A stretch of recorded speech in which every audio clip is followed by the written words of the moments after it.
मुख्यमंत्री जी तो थोड़ा बात भी करते थे कभी कभी। अब तो बीजेपी दे देना था। बीजेपी के लोग तो बात नहीं करेंगे, ये बात बिल्कुल स्पष्ट है। हम 11 फरवरी का मतलब पूरा फरवरी बीत गया, पूरा मार्च बीत गया, अब कितने अप्रैल आ गए आप समझिए। हाँ बिल्कुल, हम कह रहे हैं ना कि 9 तारीख को जाएंगे मुख्यमंत्री दिल्ली, 10 तारीख को इस्तीफा देंगे और 11 तारीख से लेकर और 14 तारीख के बीच में मुख्यमंत्री का चयन होगा। अब बात समझ लीजिए, 10 दिन तक फिलहाल बिहार में कुछ नहीं होने वाला है।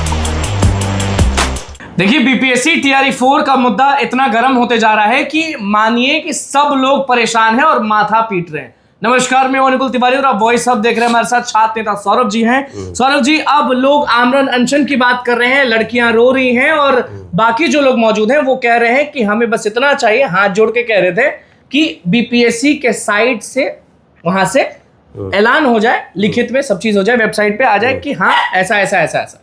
बहुत बहुत धन्यवाद अनुकूल जी, बिल्कुल आपने सही कहा कि ये जो चौथे फेज की बहाली का मुद्दा है, ये मुद्दा इस राज्य का सबसे बड़ा मुद्दा बन चुका है और ये नासूर की तरह है, जैसे गले की हड्डी की फांस बन जाती है कि आखिर अभ्यर्थी क्या करे। क्योंकि जो सरकार की गतिविधि जिस प्रकार से है, आप देख रहे होंगे कि बिहार में भी राजनीतिक परिदृश्य जो है बदलने वाला है और अलग अलग प्रकार से मुख्यमंत्री कौन बनेगा, किसकी सत्ता आएगी, एनडीए की सरकार तो है ही, बीजेपी का मुख्यमंत्री होगा, इस बातों पर हम लोग नहीं जाते हैं फिलहाल। अभी फिलहाल जो चीजें हैं कि 24 में यानी अगस्त 24 2025 में ये क्लियर था कि सरकार जो है टीआरई 4 का विज्ञापन जारी करेगी।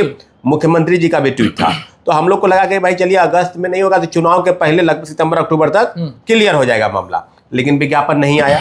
आप देख रहे होंगे दोनों मामले चल रहे थे उस समय, टीआरई 4 की मांग और तो दूसरा एसटीटी 2025 के परीक्षा, लिए लगातार लोग सड़क लगातार के साथ। हाँ, हम लोग थे जुलाई से लेकर और सितंबर तक, और उधर भी सितंबर और अक्टूबर में लगातार आंदोलन हुए। पूरे सितंबर में 3 अक्टूबर में 4 अक्टूबर को अंतिम आंदोलन था, क्योंकि उसके बाद जस्ट चुनाव की अधिसूचना जारी हुई। आज अभ्यर्थियों की तरफ से अगर ऐसा कहा गया है कि भाई अब धरना स्थल पर बैठना है, तो जो चिन्हित स्थल है आप जानते हैं गर्दनी बाग है, और गर्दनी बाग का इतिहास पिछला बीपीएससी आंदोलन देखा जाए तो 70वीं आंदोलन में किस प्रकार से चीजें हुई, 100 दिन तक वो आंदोलन चला और पूरे देश के इतिहास में सबसे बड़ा और सबसे ज्यादा दिन तक चलने वाला आंदोलन एक था। अब ये बात सवाल ये है कि बिहार में आखिर हो क्या रहा है। अगर प्रपोजल गया, अगर ड्राफ्टिंग पूरा रिपोर्ट बना के एनओसी मिल गया, कार्मिक विभाग, शिक्षा विभाग, सब तरह से अप्रूवल मिल गई, फिर आखिर बीपीएससी ने स्पष्ट रूप से कहा कि 11 फरवरी को कि हम जल्द से जल्द टीआरई 4 का विज्ञापन निकालेंगे। 11 फरवरी का मतलब पूरा फरवरी बीत गया, पूरा मार्च बीत गया, अब कितने अप्रैल आ गए आप समझिए। तो ये इस बात से है कि मेरे मन में जो आशंका है कि मुझे लगता है कि बीपीएससी को जानबूझकर कहा गया है। कभी रोस्टर के नाम पर विवाद आता है, कभी आता है कि भाई जो लोग शिक्षक हैं, कार्यरत शिक्षक है, उनको वेटेज दिया जाएगा 25% वाला, वो मामला भी कभी आता है। कभी आता है कि डोमिसाइल और महिला आरक्षण को लेकर जो पेच फंसा है, जो क्लियर होगा तो सीटों का रोस्टर वैसे होगा। फिर कभी आता है कि पहले 3 चॉइस लिए जाते थे, अब 1 चॉइस लिए जाएंगे 38 जिलों में से, वो मामला है। मामला कुछ नहीं है अनुकूल जी, हम एक बात जान लीजिए कि अभ्यर्थी अब जो सूचनाएं हैं कि भाई 2-3 दिन के बाद बैठेंगे तो इसका भी एक होगा ना कि 7 दिन, 10 दिन, 15 दिन, या जब तक विज्ञापन नहीं निकले तब तक बैठेंगे। लेकिन अभी जो चीजें हैं उसमें कि आप समझिए कि 10 दिन तक, क्योंकि जैसे ही 10 अप्रैल होगा 10 अप्रैल से 20 अप्रैल तक बिहार का सत्ता परिवर्तन हो जाएगा। हाँ बिल्कुल, नए मुख्यमंत्री चुने जाएंगे, किसी का किसी पे ध्यान नहीं होगा। हाँ, ये मीडिया कोई भी हो, वो सारे लोग बिजी रहेंगे कि बिहार का मुख्यमंत्री कौन। हाँ, बात बिल्कुल आपने सही कहा।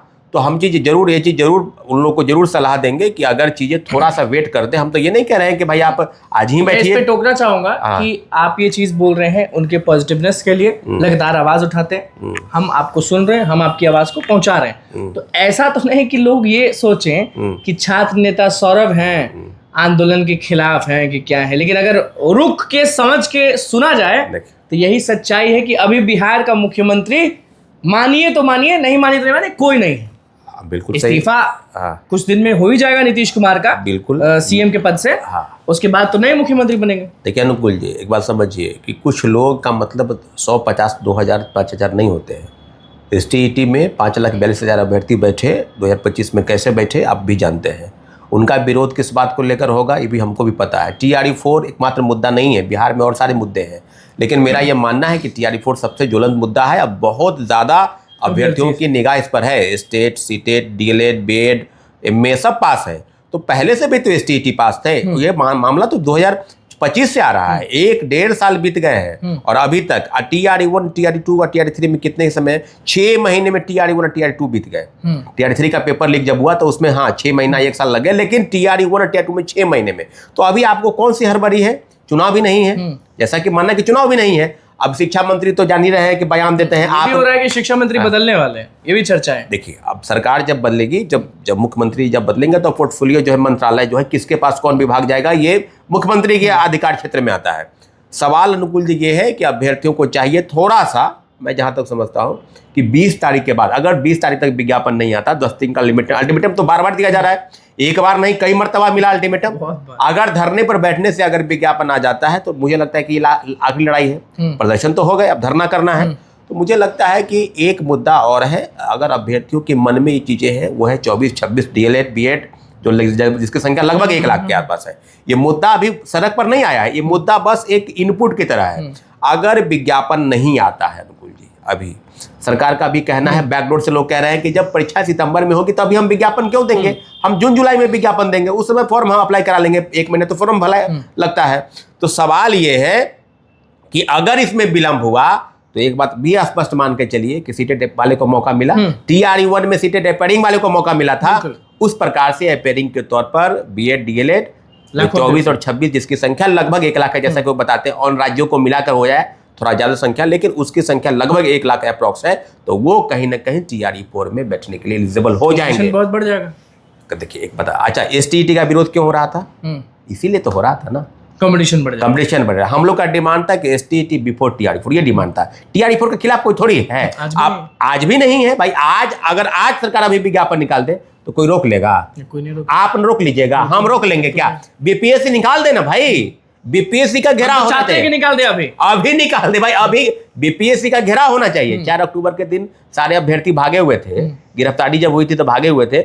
हम लोग को भी बहुत लोग कहा कि आप जाइए, कुछ लोग बोला कि नहीं जाइए, लेकिन हम गए, क्योंकि वहां पर ठीक है किस प्रकार का चीजें, किस प्रकार से चीजें हुई वो नहीं है, लेकिन बात ये था कि TRE4 को लेकर वाकई में सरकार, लाइब्रेरी की बहाली का मुद्दा अलग है, कंप्यूटर की बहाली का मुद्दा अलग है, फिजिकल वाले, म्यूजिक वाले, सब मुद्दे पर अभी गौन है। लेकिन अब देखिए सबसे बड़ा मुद्दा अगर बना है तो ये बना है, SSC का मुद्दा नहीं है, संविदा कर्मी का मुद्दा नहीं है, TRE4 है। लेकिन सबसे बड़ा मुद्दा अगर है, नीतीश कुमार भी तो सारे जगह स्टेज पे कह रहे हैं कि TRE4। बिल्कुल, नीतीश कुमार जी ने समृद्धि यात्रा में 2-2 बार, एक बार नहीं 2-2 बार मंच से उन्होंने कहा कि जो थोड़ा बहुत जो सीट बाकी है उसको हम विज्ञापन में निकालेंगे। लोग क्या माने, हम लोग क्या माने, क्या करें? शिक्षक अभ्यर्थी की तरह से हम पूछ रहे हैं आपसे, क्या करें? नहीं, बिल्कुल, अगर वो धरने पर बैठ रहे हैं तो इसका बिल्कुल स्वागत है। सरकार को चाहिए कि अब देखिए धरने पर बैठेंगे तो उसका भी एक लिमिटेशन होगा, ऐसा तो नहीं है कि 5 महीना तक धरना चलेगा, एग्जाम वाला सीन होगा, वो भी होगा कि 10 दिन 15 दिन यही देखा जाएगा। लेकिन सरकार अभी 10 दिन तक कुछ नहीं करने जा रही है, मेरा जो अनुमान है, हम गलत भी हो सकते हैं, मुख्यमंत्री वाला चीज। हाँ बिल्कुल, हम कह रहे हैं ना कि 9 तारीख को जाएंगे मुख्यमंत्री दिल्ली, 10 तारीख को इस्तीफा देंगे और 11 तारीख से लेकर और 14 तारीख के बीच में मुख्यमंत्री का चयन होगा। अब बात समझ लीजिए, 10 दिन तक फिलहाल बिहार में कुछ नहीं होने वाला है, मेरा ऐसा अनुमान है। लेकिन BPSC क्यों नहीं निकाल रही है विज्ञापन, ये बात समझ लीजिए ना। ये है, मैं जहां समझता हूं कि बीजेपी के मुख्यमंत्री होंगे और बीजेपी के मुख्यमंत्री चाहेंगे कि मेरे कालखंड में ये TRE4 का विज्ञापन निकले, ताकि सरकार अपने चीजों को गिनाए, जैसे कि मुख्यमंत्री जी भी गिनाए हैं। तो वही तो हम कह रहे हैं कि 5 वर्ष में 25 लाख सरकारी नौकरी और 1 करोड़ सरकारी नौकरी और रोजगार, 25 से 30 फिर से नीतीश। इस वादे का तो क्या हुआ भाई, आप तो सत्ता में आते आप ही के चेहरे पर ना, अब फिर आप मुख्यमंत्री से हट रहे हैं, तो घोर विडंबना होगी। अगर हम आपको ये भी बात बता रहे हैं, बीजेपी की जब मुख्यमंत्री होगा तो अब ट्रैक रिकॉर्ड देख लीजिए तमाम स्टेट का, वहां नौकरी लगभग न के बराबर होती है। और लाठीचार्ज किस प्रकार से होगा, नीतीश जी तो, मुख्यमंत्री जी तो थोड़ा बात भी करते थे कभी कभी, अब तो बीजेपी दे देना था, बीजेपी के लोग तो बात नहीं करेंगे, ये बात बिल्कुल स्पष्ट है। आप जान लीजिए एक बात। चलिए, तो देखिए सौरभ जी हमारे साथ थे और सिंपल भाषा में अगर कहा जाए तो इनका यही कहना है कि नीतीश कुमार 10 तारीख को इस्तीफा देंगे और गहमा गहमी 5-6 दिन 7 दिन 10 दिन रहती है कि कौन बनेगा बिहार का मुख्यमंत्री। और ये जो बात बोले वो सब लोग जानते हैं कि कौन नहीं चाहेगा कि हम उस कुर्सी पर बैठेंगे तब ये वाला बहाली आए तो हमारा थोड़ा गदगद रहे हम। तो वही चीज़ हो रहा है कि अपने वाहवाही के चक्कर में अभ्यर्थियों को बर्बाद कर रही है ये सरकार। और अब बस कुछ दिन बाद जब नए मुख्यमंत्री का ऐलान होगा तभी BPSC के द्वारा ऐलान होगा। बहुत बहुत धन्यवाद, चैनल को सब्सक्राइब करें, फेसबुक पेज को लाइक करें। और फिर से लड़ाई लड़ने के लिए इन्होंने मना नहीं किया, इन्होंने बस एक मैसेज दिया है कि फलना फलना फलना ये चीज है। बाकी आप लड़िए, हम तो आपके साथ ही हैं। बहुत बहुत धन्यवाद।